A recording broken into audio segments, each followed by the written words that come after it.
Calling চলতেছে। আমি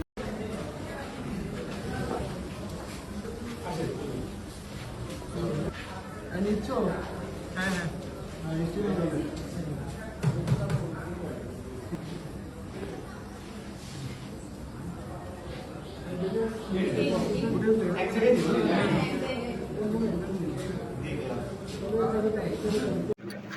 আমি তো দেখলাম খুবই শান্তিপূর্ণভাবে নির্বাচন হচ্ছে। আমি যতদূর খবর জানি যে হয়তো দুই একটা একটু বিচ্ছিন্ন ঘটনা ছাড়া প্রতিটা জায়গায় শান্তিপূর্ণভাবে নির্বাচন হচ্ছে এবং সবাই ভোট প্রদান করতে পারছে।